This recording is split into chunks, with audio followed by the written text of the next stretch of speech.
qui m'ennuyait en chirurgie, c'est qu'on était obligé, pour travailler à l'intérieur du ventre, de faire une ouverture qui en fait causait souvent plus de désagréments aux patients que ce qu'on se faisait à l'intérieur.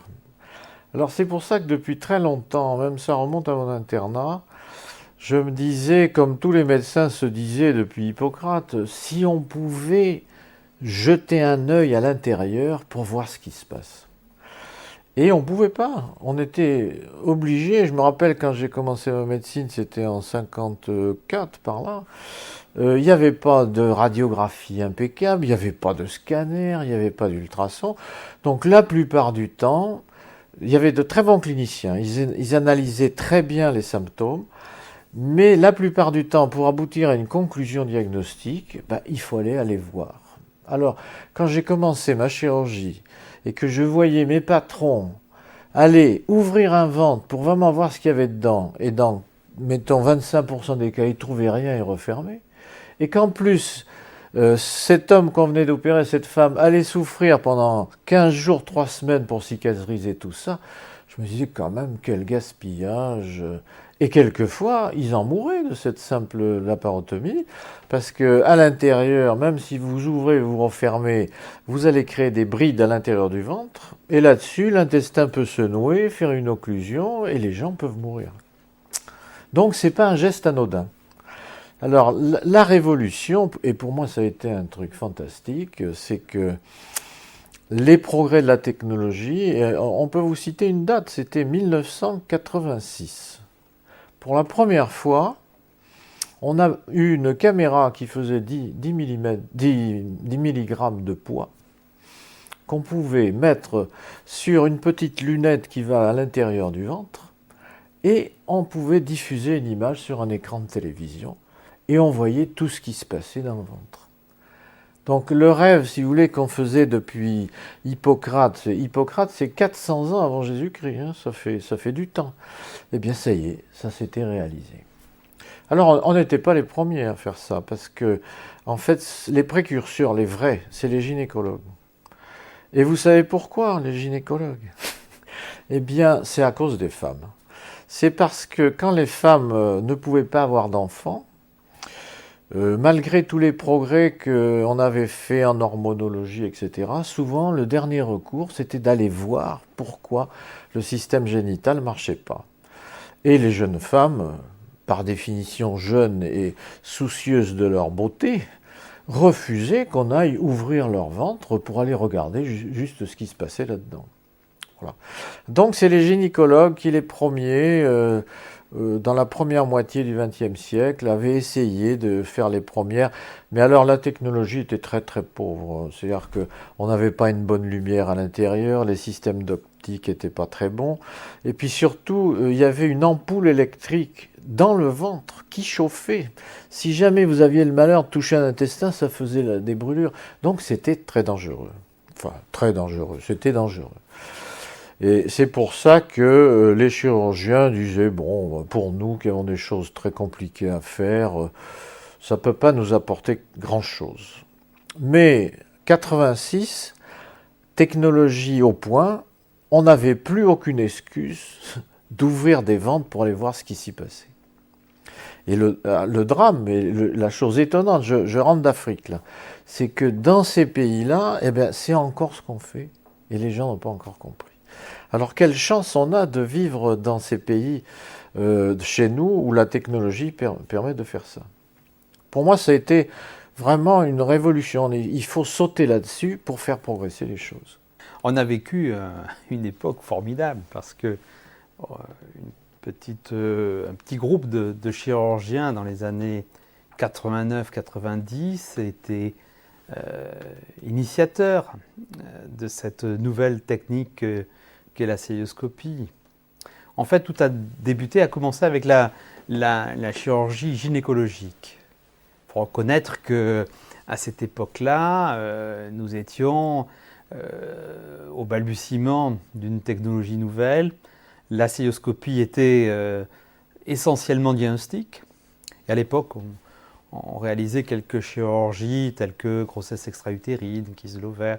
Et je me souviens très bien, on avait le Triton qui était un appareil multifonction, à la fois irrigateur, coagulateur, et avec une bonbonne de CO2 de 1,50 m qui arrivait en salle. Donc c'était vraiment quelque chose d'assez archaïque. Et puis tout d'un coup, les chirurgiens digestifs que nous étions, nous sommes intéressés à la chirurgie de la vésicule. Moi, ça s'est passé de la façon suivante. Nous étions en fin d'année 88 et pour les vacances de fin d'année, un chirurgien du CHU vient me remplacer. Et au décours de son séjour, il me fait part de la réalisation au CHU de lithotricie vésiculaire sur les lithiases de la vésicule. Et en discutant, je dis le challenge est d'enlever une vésicule par célioscopie. Et chemin faisant, avec mon instrumentiste, on essaie avec le célioscope, avec le regard, même l'optique, de réaliser cette intervention que nous finalisons en mai 89. Et fini cette intervention, on se croyait être un tout petit peu les initiateurs de cette cholécystectomie première. Je téléphone à notre maître Périssa qui me dit « Mais Jean-Louis, déjà à Paris, M. Dubois a réalisé une trentaine de cholécystectomies. » Et devant cette première réalisation d'exérèse, eh bien, petit à petit, la vague s'est formée et nous sommes retrouvés avec quelques chirurgiens européens, français, mais aussi belges, Guibert Cadière, italiens, espagnols. Et nous avons créé le Club des 40, qui était 40 précurseurs, 40 chirurgiens un peu innovants. Et chemin faisant, nous avons amené la pierre à l'édifice en essayant de construire, d'intervention en intervention, une méthodologie, une technique chirurgicale nouvelle, qui n'était pas simplement une voie d'abord nouvelle, comme certains ont voulu le croire et voulu nous l'imposer au départ. C'est une méthode qui a été progressivement mise au point. L'abord anatomique n'est pas le même, la concentration opératoire n'est pas la même. En fait, le geste est un tout petit peu différent de la chirurgie traditionnelle. Ce qui nous a confrontés quand même à une opposition de l'académie, de la tradition, de l'institution. Et durant des années, il a fallu mouiller un peu la chemise pour imposer ces nouvelles techniques. Alors, tout cela s'est fait dans un esprit de convivialité, une ambiance de groupe, une ambiance d'initiative personnelle multiple. Et jusqu'en 92, où presque tout d'un coup s'est retrouvé transformé en celluliochirurgie, avec les principales interventions déjà réalisées. On organise le congrès mondial à Bordeaux avec M. Périssa, tout le monde se regroupe, toutes les forces dans ce domaine se potentialisent, et nous voilà dans un groupe qui parcourt le monde entier, d'Oslo à Cincinnati, au fin fond de l'Inde, en Espagne, en Italie, dans toute l'Europe bien sûr. On participe à toutes les réunions invitées par tous les chirurgiens, et à chaque fois on se retrouve tous les ténors un tout petit peu de ce domaine. Parfois avec nos instruments, nos valises, on ramène, je me souviens d'une démonstration à Barcelone où quasiment tout le bloc de Bordeaux avait déménagé pour faire une chirurgie de la voie biliaire principale. Tout ça étant extraordinaire parce qu'il y a l'ambiance, il y a la dynamique, il y a parfois des difficultés mais qui sont vite surmontées. Tout est parti d'une bande d'amis finalement qui exploraient des possibilités nouvelles. Il se trouve qu'on a commencé sous les tropiques, donc ça a ajouté, ça a apporté un plus, et on a vécu ça avec beaucoup d'excitation. Je l'ai vécu comme une remise en question de tout ce que j'avais appris dans ma formation chirurgicale. Elle a été pour moi une deuxième activité car ce qui est passionnant dans la chirurgie, c'est d'apprendre, c'est de se perfectionner. Et on a eu la chance, grâce à la cœlioscopie, de tout redécouvrir, de tout remettre au point, de tout recommencer. Alors on pourrait en parler parce que ça a été fait dans un contexte où on faisait des interventions qui n'étaient pas évaluées, qui n'étaient pas décrites, qui n'étaient pas mises au point, mais ça nous a permis de trouver une deuxième jeunesse dans notre exercice. Les Américains ont défini cette cœlioscopie comme la deuxième révolution française. C'était un moyen de diffusion de cette innovation française et nous l'avons vécu comme tel et au quotidien encore. Et moi, en 82, je suis allé remplacer, c'est assez étonnant, parce que je suis allé remplacer le chirurgien gynécologue dont Hubert Manès, dont tout le monde parle, qui est un peu vraiment les vrais pionniers de la chirurgie par cœlioscopie.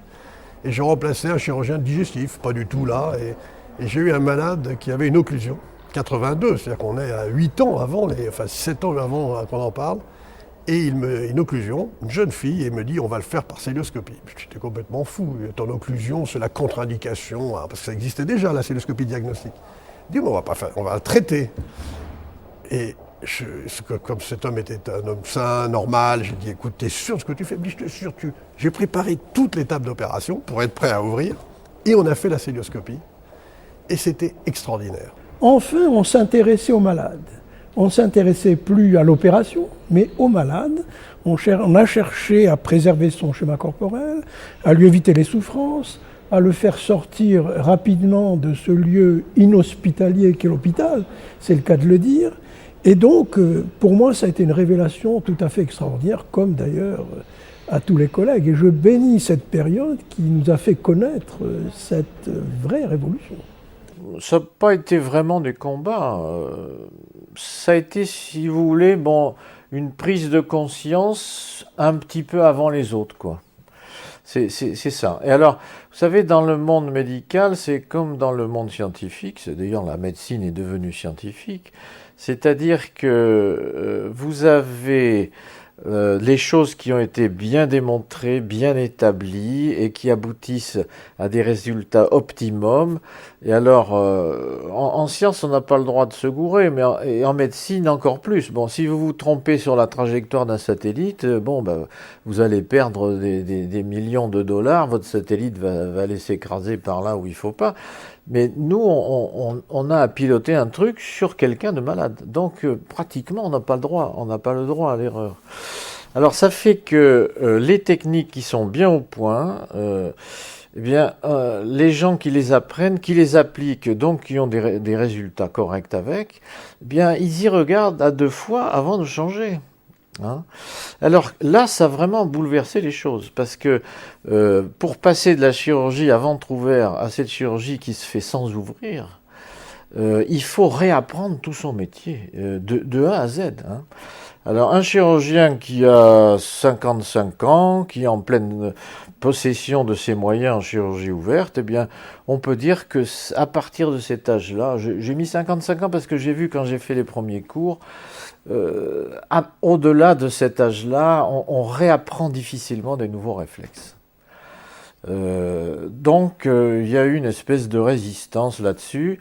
Et alors, quand les gens, c'est aussi quelque chose de courant, quand les gens se trouvent devant une difficulté, au lieu d'essayer de la surmonter avec un effort supplémentaire, ils préfèrent dire non, c'est pas bon.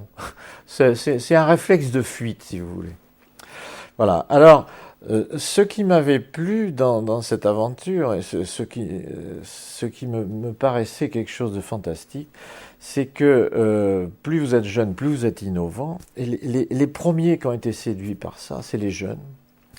Et la plupart du temps, c'est des gens qui n'avaient pas de position dans l'enseignement académique, parce qu'ils n'avaient pas voulu y aller, parce que c'est dur d'y rentrer, et puis parce qu'ils avaient besoin de gagner leur vie, etc. Et alors, c'est ces gens-là qu'on a eu l'écho le plus favorable très très vite. Et moi, les premières années, j'ai été très heureux, parce que j'ai été à un moment donné le seul professeur de médecine en France à croire ça, contre l'avis de tous mes collègues. Devant cet enthousiasme et cette révolution que représentait le fait d'aborder une cavité abdominale avec des petits trous, avec des petits instruments, avec une caméra fixée sur une optique sans ouvrir le ventre était par là même une révolution. L'abdomen ne se retrouvait pas ouvert de part en part, avec une exposition très délabrante sur le plan musculaire, surtout pas tellement sur le plan cutané. Et avec des suites opératoires qui sont parfois lourdes. Donc cette chirurgie mini-invasive, comme on l'appelle, paraissait un peu obscure à certains académiques, à certains chirurgiens conservateurs, en France, mais surtout à l'étranger, dans des pays comme l'Angleterre, le Royaume-Uni ou l'Italie, où le conservatisme chirurgical est encore plus sévère. Les choses n'étaient pas simples. En France, les gens ont été prudents, ont regardé, ce qui est une bonne chose quand on aborde un domaine chirurgical, où quand même le respect du patient et la sécurité du patient est l'essentiel. Donc rassurant, mais parfois difficile pour une innovation aussi importante pour le patient. Donc les gens ont parfois refusé pour cette raison-là, mais aussi parfois exposé à une difficulté de pratique. Ce type de chirurgie n'est pas facile, c'est une méthodologie différente, précise, il faut anticiper, il faut assurer l'étape préalable avant d'envisager l'étape suivante, et l'enchaînement doit être rigoureux, plus qu'en chirurgie traditionnelle, plus dans un acte où on contrôle les éléments beaucoup plus facilement. Donc c'est une chirurgie qui ne pardonne pas la petite faute, alors qu'on peut parfois ce peut être différent en chirurgie traditionnelle. Donc une complexité. Puis certains étaient plus disposés, plus prédisposés à faire cet acte chirurgical cystoscopique. Peut-être question d'adresse, question de méthodologie, question de... Et donc certains, quel que soit l'âge d'ailleurs, ont adopté et ont adhéré directement à cette méthode, et d'autres ont résisté. Alors comme dans toute révolution, hein, il y a une activité, il y a des patients, il y a des établissements, il y a des institutions qui tournent autour. Donc c'est sur toujours de conflits, peut-être pas de conflits, mais de choses qui, disons, de résistance à l'évolution. Pas à la révolution, mais à l'évolution. Voilà ce que l'on peut dire. Maintenant, ça a été toujours très fair-play. Et ce qui a été extraordinaire, c'est la notion de compagnonnage qui s'est créée, parce que tout le monde a contribué à essayer de développer. Et petit à petit, nous avons vu des experts accueillir des chirurgiens qui demandaient à être accompagnés dans l'apprentissage. Un véritable compagnonnage s'est créé, donc avec tout ce que ça représente, une convivialité. On a d'abord reçu des gens dans nos blocs opératoires, puis on a organisé ça un peu plus de façon construite, quelques personnes par petits groupes, puis ensuite on a décidé de réunir ça sur des petites sessions de formation. Ensuite, on a créé des instituts, l'Institut de Strasbourg, qui a eu un développement considérable avec Jacques Marescot. Ici, nous avons créé l'Institut de chirurgie laparoscopique, l'ILS. On a eu plus de 2 milliers de chirurgiens qui sont venus nous voir travailler. À chaque fois, c'est la découverte de personnes, de nouveaux amis, et c'est très chaleureux, ça construit quelque chose d'important. Nous-mêmes, progressivement, on s'est trouvé propulsés à parcourir le monde entier, dans toutes les réunions scientifiques, à montrer notre savoir-faire, parfois de façon assez émouvante, quand au fin fond du continent indien, on se retrouve devant 3 ou 4 000 chirurgiens qui découvrent ce domaine, c'est très émouvant. Tout au début, quand j'ai commencé à faire cette chirurgie sans ouvrir, j'ai été condamné par mes patrons. Donc j'ai même été obligé parfois d'ouvrir alors que ce n'était plus nécessaire, que j'étais en fin d'intervention, parce que le patron descendait au bloc opératoire et ne voulait pas entendre parler de cette chirurgie.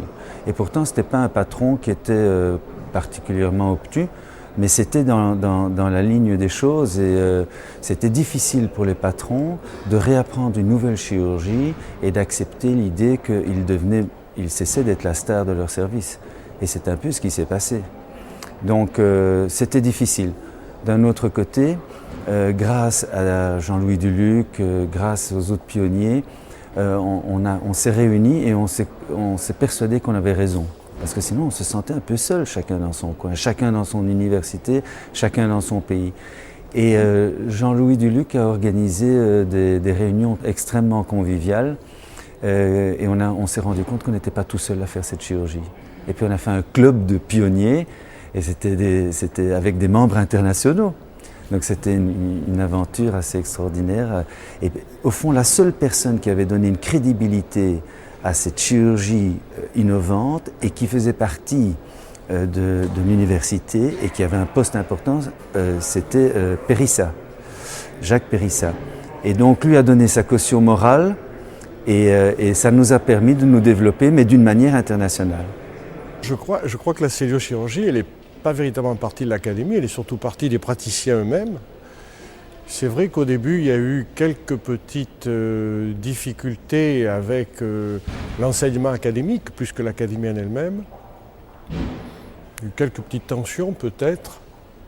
Le côté qui a été très positif, c'est que finalement, ça a beaucoup rapproché les uns et les autres.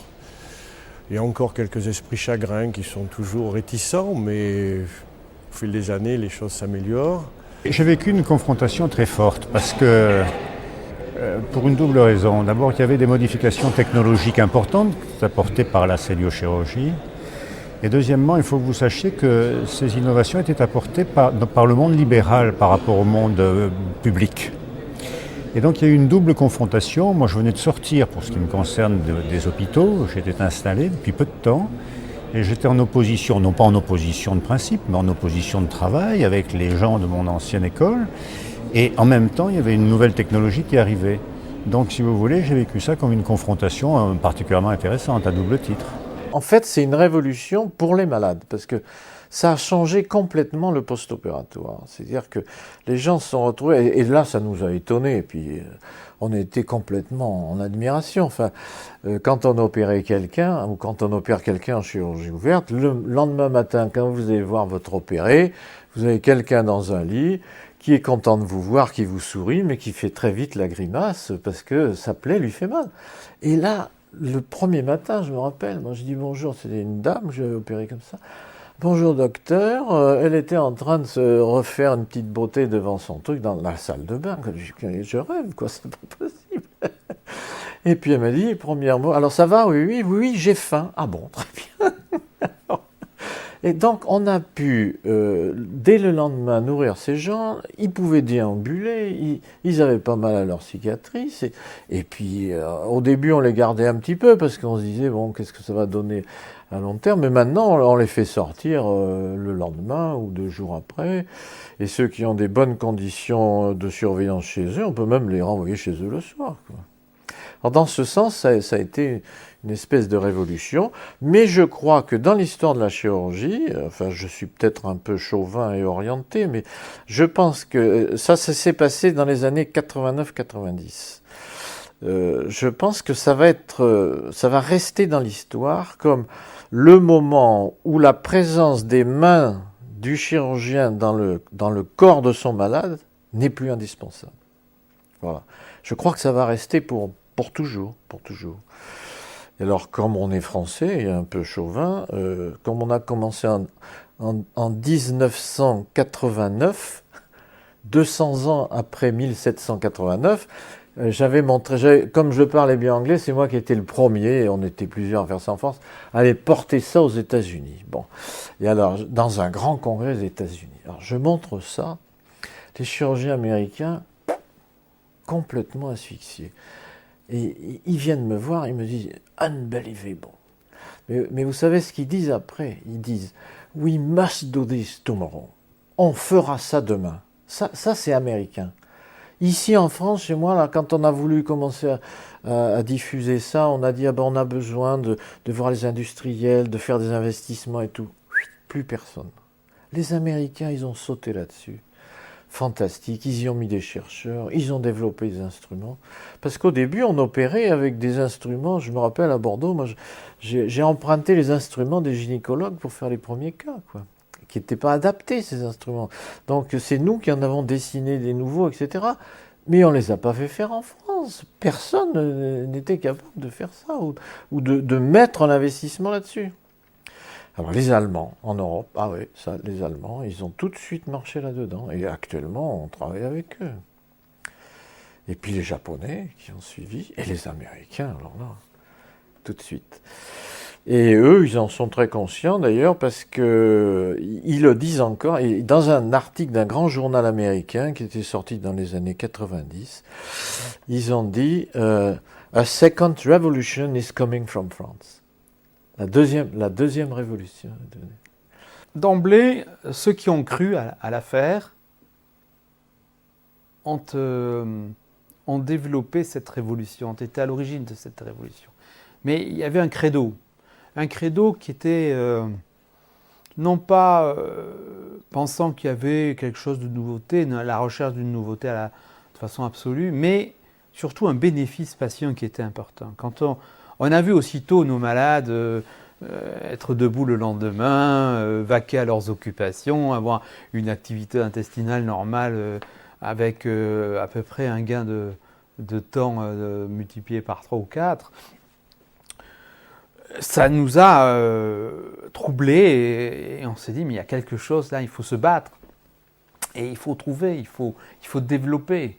Et c'est ce qui nous a amenés et je crois que ceux qui ont cru, c'est ce qui les a animés au départ.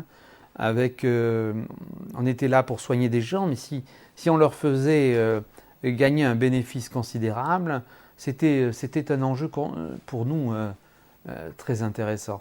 Et c'est ce qui nous a, je pense, pour tous ceux qui sont dans cette logique et qui sont aujourd'hui avec nous à cette réunion scientifique, c'est ce qui nous a poussés à faire ça. Et on n'a pas été déçus parce que la révolution a porté ses fruits. On a eu une satisfaction d'abord sur les procédures basiques, puis ensuite sur des procédures, sur des chirurgies qui sont plus lourdes. Alors la preuve scientifique a toujours été complexe à amener à mettre en avant. C'est ce qui a été un peu disons, la retenue. Je pense au cancer colorectal, où il a fallu, avec des déboires initiaux, faire la preuve de son efficacité, du bénéfice, etc. Il est de même actuellement pour des chirurgies plus lourdes, telles que la chirurgie hépatique, pancréatique, gastrique, où la preuve scientifique est complexe à amener, parce qu'elle se mesure assez mal. Les mesures du bénéfice à l'époque de l'evidence-based medicine, avec les preuves scientifiques multifactorielles, avec l'analyse des grands nombres, où là, on ne va pas rechercher une expertise de qualité, mais une expertise globale, très diluée dans le nombre, dans l'infini nombre. L'évidence de l'avantage d'une méthode n'est pas si flagrant.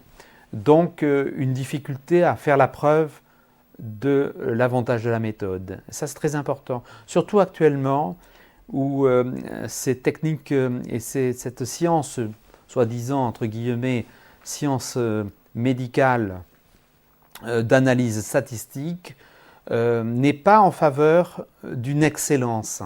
Elle est plutôt le regard d'une faisabilité moyenne. Et là, on n'a pas des critères évidents de supériorité parfois. D'où la difficulté à faire valoir des techniques nouvelles qui, certes, pour certains d'entre nous, ont un bénéfice évident et pour d'autres, regardant ces analyses un peu plus complexes, la transparence est moindre. Nous avons participé à cette aventure humaine car il a fallu dénoter d'une détermination farouche pour s'opposer au conservatisme et aux freins qu'ont représenté d'une part nos plateaux techniques auxquels on a demandé des investissements, d'autre part nos collaborateurs, en particulier nos anesthésistes, auxquels on a demandé des efforts considérables d'adaptation et du temps passé en plus. Et il a fallu leur démontrer que nos difficultés de mise au point initiale sur le plan technique se soldaient, n'étaient pas proportionnelles, bien au contraire, à la qualité des suites opératoires. Car si une intervention était très longue, parce que nous balbutions, les suites opératoires restaient toujours simples. Et c'est en voyant les patients avoir des suites opératoires transformées que nous avons gardé la motivation et convaincu l'entourage du bien fondé de cette nouvelle façon de procéder. Ma position, elle s'est faite d'une part avec une rupture avec l'Association française de chirurgie avec laquelle j'avais collaboré pendant une vingtaine d'années et qui était en fin de compte la société savante traditionnelle. Et à titre personnel et au plan de mes activités professionnelles, je travaille dans un petit hôpital qui n'a pas de spécificité en termes de recrutement ou de qualification, comme par exemple les grands centres qui font de la chirurgie colorectale ou de la chirurgie de transplantation hépatique. Et j'ai tout de suite pensé qu'il fallait orienter mon service vers ce modernisme avec cette chirurgie mini-invasive. J'ai été un des premiers à Paris, dans les hôpitaux de Paris, à implanter la chirurgie mini-invasive. Je suis longtemps resté le seul. Et j'en ai profité d'une part pour développer des formations, on a créé des diplômes qui ont eu un vif succès, et une société savante, dont je suis le président jusqu'à maintenant, qui avait un état d'esprit un peu différent de celle pour laquelle nous nous trouvons aujourd'hui ici, mais qui est tout à fait complémentaire, avec un public un peu différent, et en fin de compte j'ai réussi à ramener dans cette pratique de chirurgie moderne un certain nombre d'universitaires qui n'y étaient pas disposés. J'aime beaucoup l'enseignement, je le fais énormément, c'est des cours d'anatomie, c'était des heures et des heures et des heures. J'aime l'enseignement et je me suis dit surtout une chose, c'est qu'on a vécu, ma génération a eu une chirurgie exceptionnelle. On a fait la chirurgie, moi j'étais un grand service, la chance, quoi, beaucoup de malades, beaucoup d'opérations, donc très jeune ayant fait beaucoup de choses. Et puis on s'est dit, on va faire ça toute notre vie, quoi, parce que ça devenait un peu répétitif. On faisait avec des gros malades, mais on s'est dit quand même, ça va pas être drôle de faire ça tout le temps. Et est arrivée la transplantation hépatique. Donc on a eu 10 ans de transplantation hépatique à tout remettre en cause, tout redévelopper, tout inventer ou recopier des meilleurs, mais enfin bon, finalement le développer, participer à ça. Et au bout de 5 ans de transplantation hépatique, vous vous dites, ça va être terrible, toute la vie. Est arrivée la cœlioscopie, et ça, je me suis dit, c'est jusqu'à ma retraite. On n'aura pas fini. Quand je serai à la retraite, on en sera encore à développer, parce que tout va se faire. Ça, j'en étais sûr. Donc ça m'a... Mais j'ai pas dit je participe, ça n'a pas été... Voilà. Ça a été, quelle chance, voilà. La chirurgie, c'est un art, hein. C'est l'art de travailler avec ses mains. Donc, vous pouvez jouer parfaitement les impromptus de Schubert, mais il y en a toujours qui les jouent mieux que les autres, afin qu'ils donnent plus de plaisir. Et en chirurgie, il y a des gens qui sont plus doués de leurs mains que les autres. Donc, la chance a voulu que, ici, à Bordeaux, il y ait des gens absolument superbes.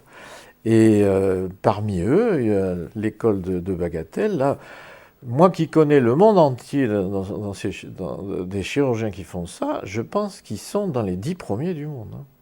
Il n'y a aucun problème. Hein. C'est le top 10, comme disent les Américains. Hein. Voilà. Et en France, alors là, il y en a énormément aussi. Maintenant, on peut dire que dans toutes les grandes villes, il y il y a une équipe de chirurgie cœlioscopique qui est du niveau mondial, absolument. C'est pas vrai ailleurs. Hein. En Angleterre, ils sont en retard. En Allemagne, ils sont très très bons. En Italie aussi. En Belgique aussi, je crois. En Belge, l'école belge, fantastique. On les oublie toujours parce que, en fait, c'est les Belges francophones. Ils sont venus à Bordeaux. On a fait un congrès en 92, là où on avait toute la chirurgie du monde. Hein. Ils sont venus apprendre là, et puis après, ils ont démarré en flèche. Fantastique. Et on est restés toujours très, très amis. On travaille, en ce moment, on travaille sur des projets dans les pays en voie de développement, parce que là, vraiment, ils ont du retard. Et ça leur rendrait tellement de service, parce qu'il y a moins de soins post-opératoires, vous voyez. Les gens vont plus vite chez eux, avec toute leur force physique, tout leur potentiel pour reprendre vraiment une activité professionnelle très vite. Et il n'y a pas de traitement post-opératoire, à condition que ça soit fait parfaitement. Si c'est pas fait parfaitement, c'est désastreux. Alors, on peut rattraper le coup, mais alors là, il faut ouvrir. Alors là, et on retombe dans tous les ennuis de la chirurgie ouverte. Actuellement, la chirurgie cœlioscopique évolue. Elle évolue lentement.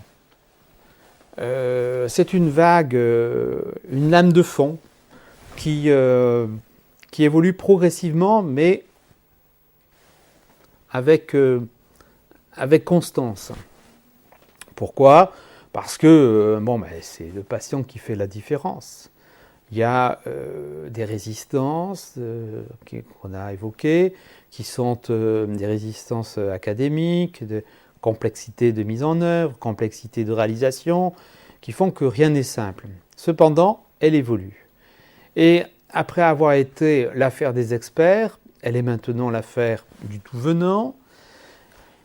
Parfois, l'affaire du jeune praticien qui prend à sa charge quand même l'évolution de cette affaire. Et on a la surprise maintenant de voir, et la joie quand même, de voir des nouvelles générations très enthousiastes sur cette méthodologie d'approche cœlioscopique. Donc je suis sûr que dans le futur, la chirurgie dite ouverte ne sera qu'une chirurgie de recours et qu'à posteriori, on sera surpris de voir des ventres ouverts de part en part. On a l'impression d'être en situation de l'homme de Cro-Magnon dans sa grotte qui, avec le silex, essaie d'ouvrir un ventre. Donc je crois qu'on aura ce recul et cette distanciation par rapport à la chirurgie de la parotomie, et la chirurgie cœlioscopique aura sa place à part entière. Mais bon, ceci n'est pas encore totalement assuré.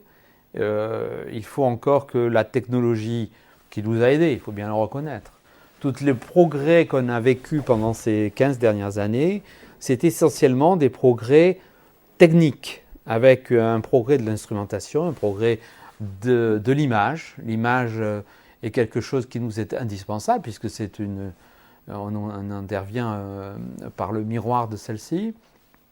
Et je crois que là, il y a encore des progrès à faire. Il ne faut pas tomber dans l'excès non plus de robotique excessive, etc. Mais la qualité instrumentale, la qualité de l'image, la qualité de l'abord de cette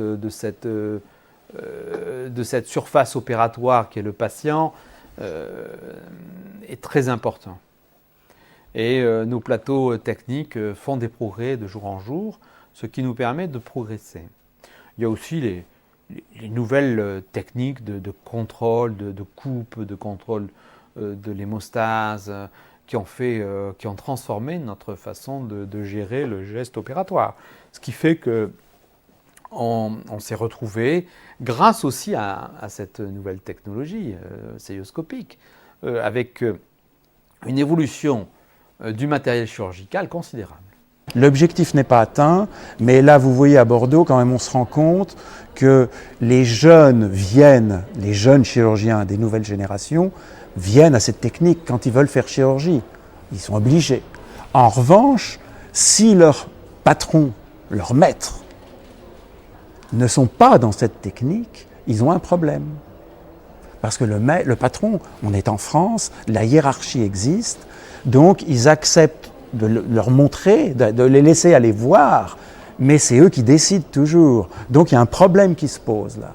Alors à Bordeaux, c'est particulier, puisque là vous avez les gens qui connaissent et qui ont été les pionniers du système et qui, eux, savent que c'est l'avenir. Mais on est confronté donc à une éducation qui n'est pas encore passée dans les mœurs. I really believe that medicine and surgery is a science and a technique that never ends. So we're just in the beginning. There's no top in these things. So we will only get better, and of course technology will help us to do more complicated operations laparoscopically. And I think that we're just in the beginning of the era that the surgeons have to think laparoscopically, first of all.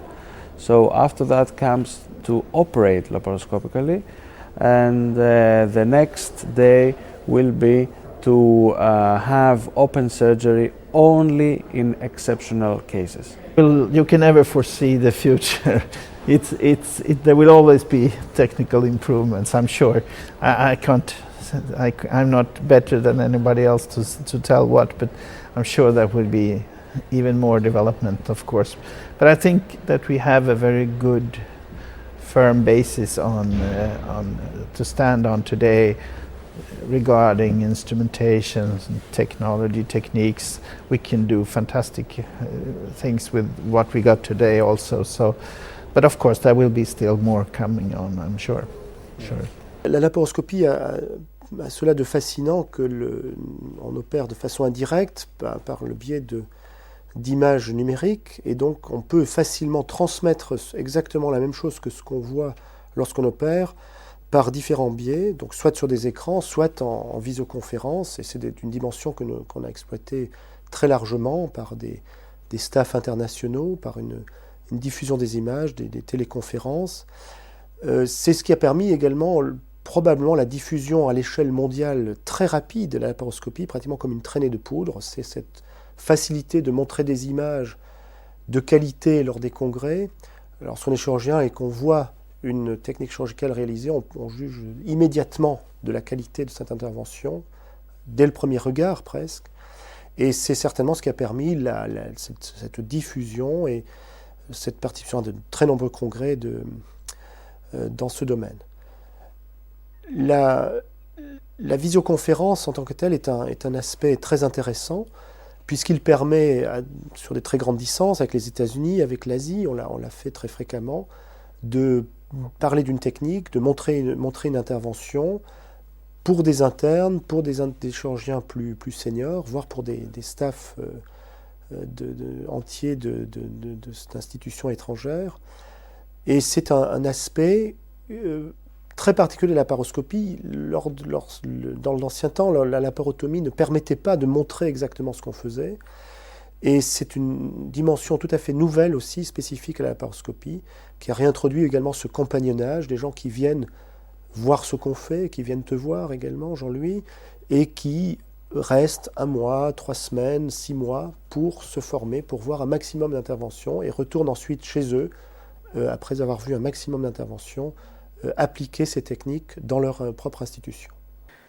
On a transmis notre savoir. Alors d'abord, on a été très aidé par toutes ces technologies de transmission, de visioconférence, de transmission satellitaire, avec toutes les instances qui sont friandes de ce genre de choses, parce qu'il faut toujours avoir des nouveautés. Alors, pour nous, ça a été une aubaine, parce que quand la communauté européenne nous a aidés à faire de la transmission satellitaire, c'est quelque chose qui était qui est venu tout à fait à point. Donc on a transmis, et la transmission actuellement, elle s'estompe un peu parce qu'il y a ceux qui ont su, ceux qui ont pris le train en marche à notre époque, ceux qui ont su arriver très vite et venir apprendre à nos côtés ces nouvelles technologies.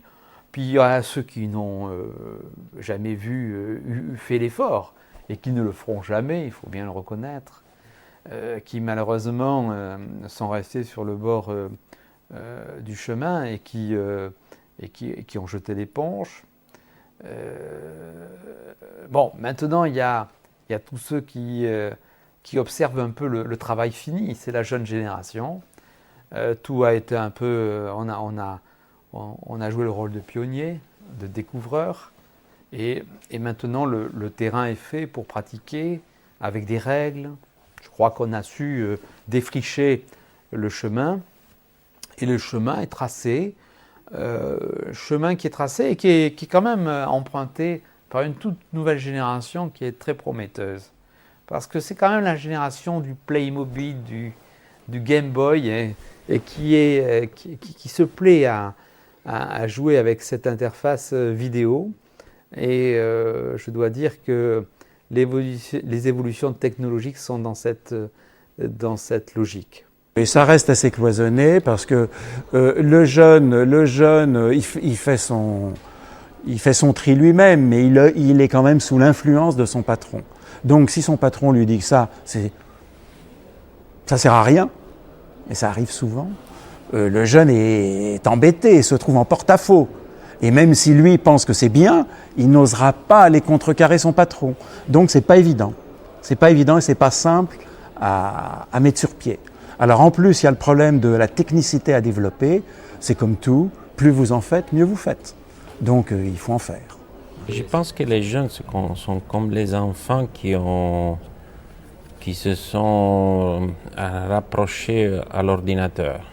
C'est-à-dire, ils ont appris tout de suite, en toute vitesse, à manager les ordinateurs.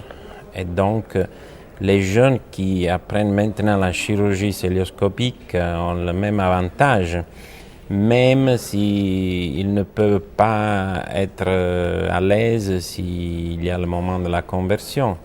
Mais l'osmose, je pense que désormais, c'est réglé, c'est fait. Est-ce que les jeunes générations veulent travailler autant qu'on l'a fait? Il y a le risque, les procès. Il y a le fait que dans le secteur libéral, on est certainement confronté à une charge de travail trop importante, pour plusieurs raisons là aussi.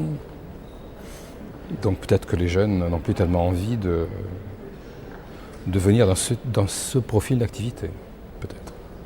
Je crois qu'à Bordeaux, d'abord on a eu la chance d'avoir grosso modo 3 unités qui se sont potentialisées dans ce domaine. D'une part le CHU avec l'école de Jacques Périssard. D'une part notre institut de chirurgie laparoscopique et l'établissement Bagatelle où nous avons œuvré dans le même sens. Et la clinique, l'équipe de notre ami Béliard en privé qui était aussi dans cette logique. Donc trois établissements, 3 équipes en fait, qui ont fait que chacun de notre côté, on a développé ça. Et à un moment donné, on s'est unis pour potentialiser encore les choses. Donc on peut être fier d'avoir su créer cette unité, développer cette affaire avec une dimension importante. Bon. Ici, dans notre équipe, à chaque évolution de l'affaire, on a su positionner notre savoir-faire et même être à l'initiative de choses à chaque fois nouvelles, reconnues un peu universellement. Jacques Périssard a été le messager de tout ça dans le monde entier.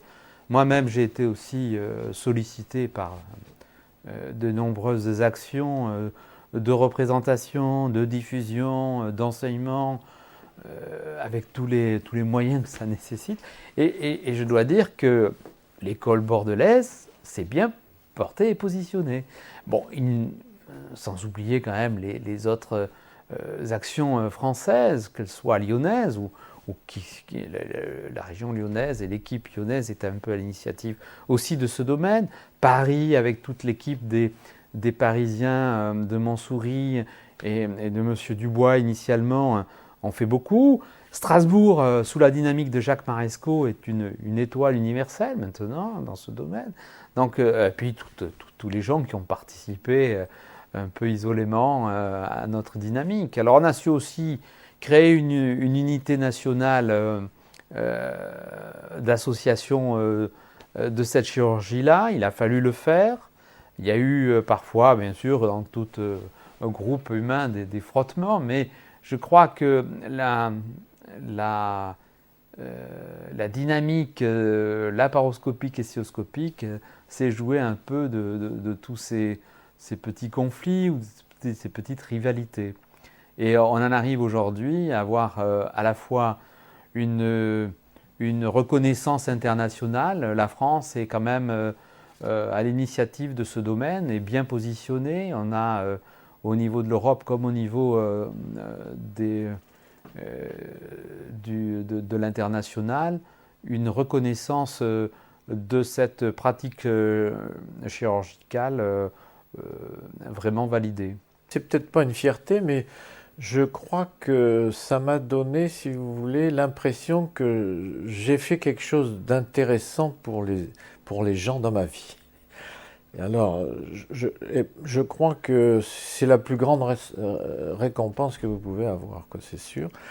Et Bordeaux, bon, maintenant, Bordeaux est devenu... Bordeaux qu'on avait mis sur la carte, comme on dit les Américains, parce qu'ils venaient. Les premières années, on a eu tout le monde entier ici. Mais Bordeaux est devenu une ville sur la carte, comme beaucoup d'autres. Et malheureusement, à Bordeaux, il n'y a pas la masse critique de compétences dans la technologie, etc., pour qu'on reste les leaders mondiaux, parce que là, c'est lié quand même au progrès de la technologie. Mais ce qu'on peut dire, c'est qu'il y a les hommes, il y a les structures de base, et que toutes les acquisitions nouvelles en technologie, elles sont utilisées ici tout de suite. Parce qu'on a créé, je ne l'ai pas dit peut-être, on a créé des sociétés spécialisées là-dedans. D'abord la française, puis l'européenne, et puis l'internationale. Et j'ai eu la chance d'être président des trois. Eh bien, ça nous a permis de tisser des liens avec les gens qui ont les mêmes préoccupations que nous, qui ont les mêmes convictions que nous. Et ça fait que Bordeaux reste dans le concert des gens qui sont en première ligne. Mais on ne peut pas dire qu'on est les leaders parce qu'il manque l'infrastructure de la technologie derrière, de l'industrie. On ne peut pas lutter contre Los Angeles, contre Tokyo, même Singapour. Singapour, c'est nous qui avons mis le germe là. Ben, j'ai autant vous dire que la plante, elle a poussé là-bas. Voilà. Alors moi maintenant, ce que je voudrais, c'est que il y a encore des gens. Quand on regarde la planète, et comme moi je peux avoir une vision comme ça, actuellement il n'y a que 40% des gens dans le monde qui ont un accès facile à ce genre de chirurgie. Et je vais vous dire autre chose, cocorico, mais c'est bien vrai, quand on entend critiquer la sécurité sociale et compagnie, en France, tout citoyen français a un accès libre et gratuit à ce genre de chirurgie. J'aime autant vous dire que si vous êtes brésilien ou argentin, et si vous n'avez pas d'argent, eh bien vous serez opéré avec une grande incision parce que ils n'ont pas ils sont pas encore à ce stade d'évolution de leur société. Donc Bordeaux est bien placé, va le rester, mais il faut être modeste tout de même à la dimension de notre ville. Ce que je dis à mes amis américains, maintenant, je dis, ce dont je suis très fier, c'est que pour vous, Bordeaux, c'est pas uniquement du vin maintenant. Mais je suis très fier du vin de Bordeaux et j'en fais la promotion partout.